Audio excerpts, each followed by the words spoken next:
and including ours and our states, hesitated sanction South Africa because, well, we benefited from its resources. So in 1976, the South Africa government passed a new law which required that all students in South Africa learn in the language Afrikaans, which was a white language. And many black South Africans refused, uh, ref- referred to that language as a language of oppressor. So, not surprising, students of color were outraged this law. They already attended segregated schools with overcrowded classrooms, a lack of resources, and frankly a restricted curriculum. And now they were being told in a language neither they nor their teacher spoke. So on the morning of June 16, 1976, thousands of kids from township of Soweto walked out of schools and they marched peacefully through the streets to protest the law. And at the intersection, they met up with the police. And when the kids refused to return back, the police officers set dogs on them, and they and then they opened fire. And Soweto uprising ended in tragedy.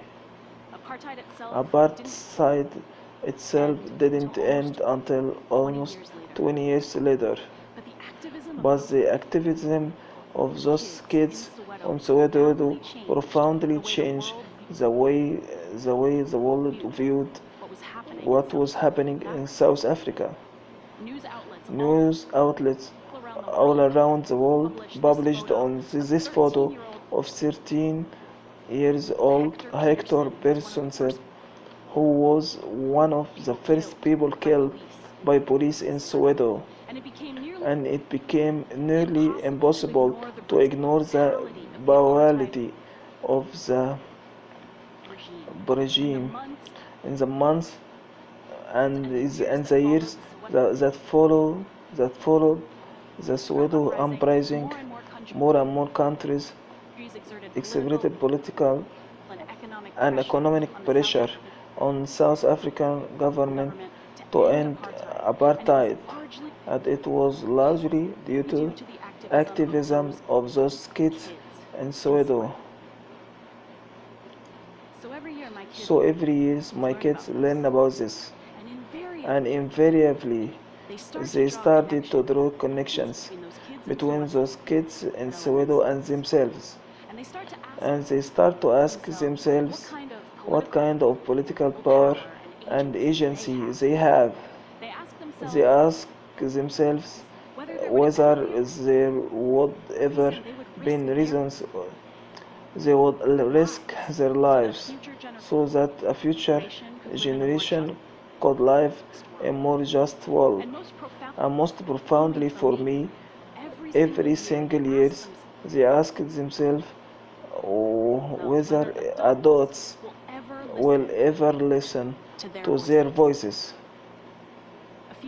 A few years ago, the principal got an anonymous of email from one of our students, and it informed him that following day the students planned to walk out of school.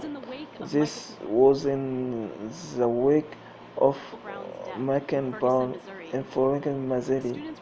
Students were planning to join walk out and march in support of Black Lives Matter movement.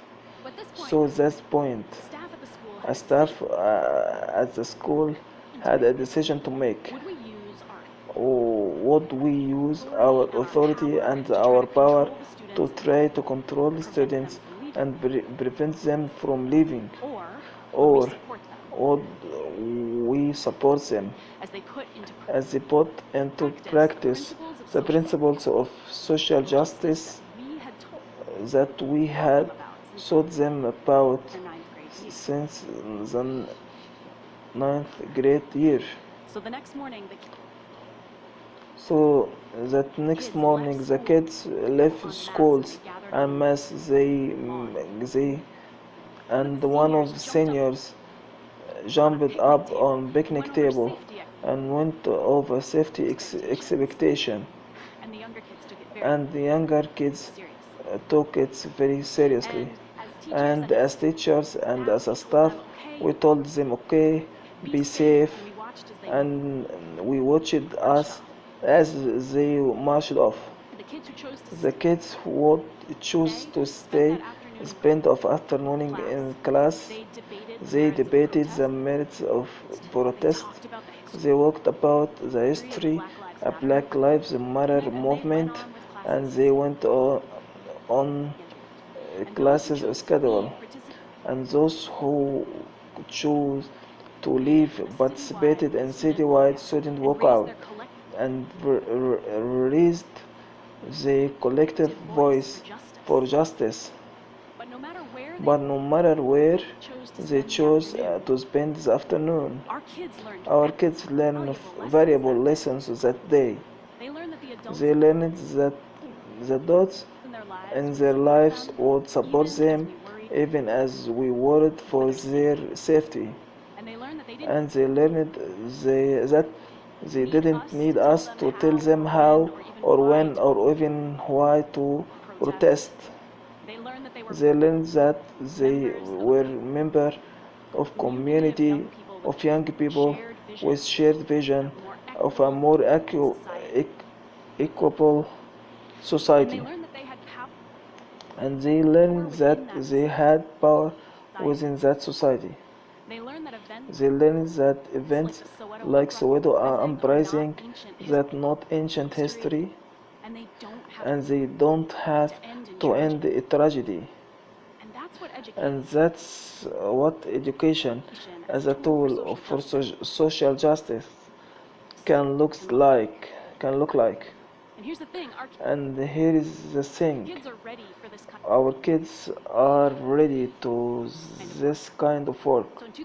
So in 2015, incoming college freshmen were surveyed, and 8.5% of them said that were very good chance that would participate in sometimes during their career.